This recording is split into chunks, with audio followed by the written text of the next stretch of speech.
Appeals panel scrutinizes judge's block on Trump National Guard deployment. By Zach Schonfeld and Ella Lee.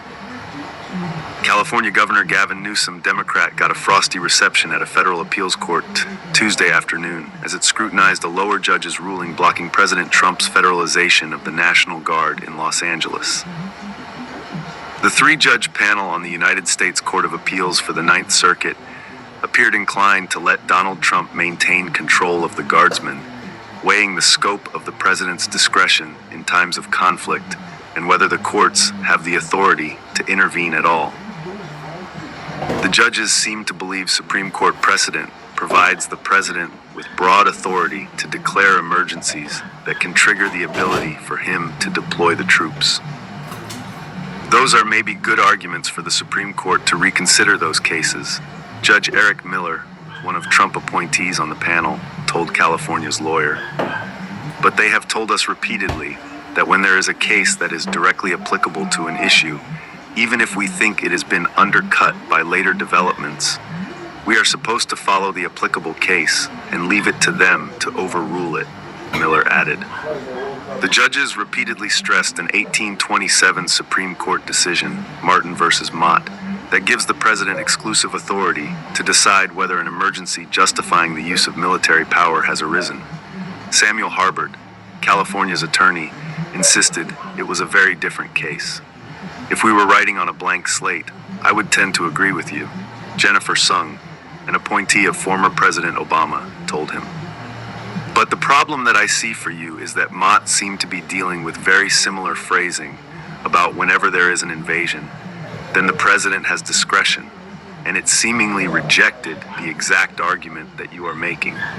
Judge Mark Bennett, the other Trump appointee, questioned whether the courts could intervene in the Los Angeles deployment even if there was some limited role for judicial review.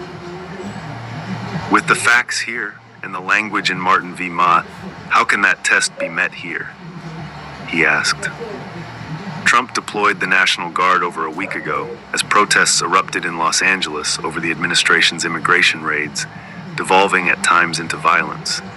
He cited a statute that allows the Guard to be federalized when there is a rebellion or when the president cannot execute federal law with regular forces.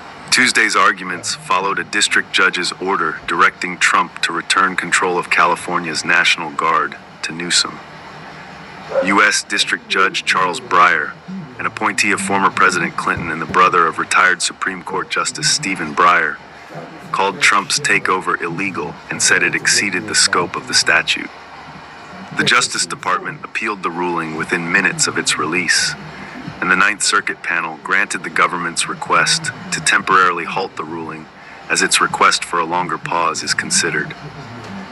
Brett Shumate, who represented the government at Tuesday's arguments, said Breyer improperly second-guessed Trump's judgment about the need to call up the Guard, interfering with his commander-in-chief powers.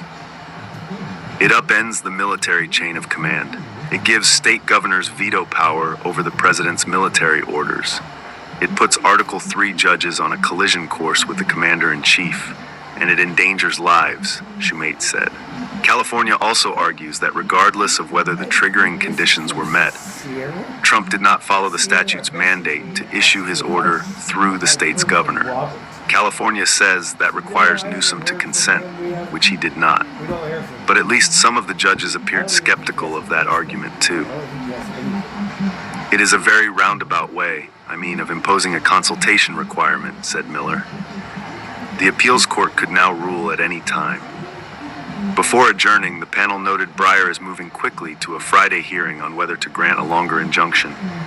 His ruling would moot the current appeal, and if the administration loses, they asked for the deployment to remain intact until they have an opportunity to file an emergency appeal at the Supreme Court.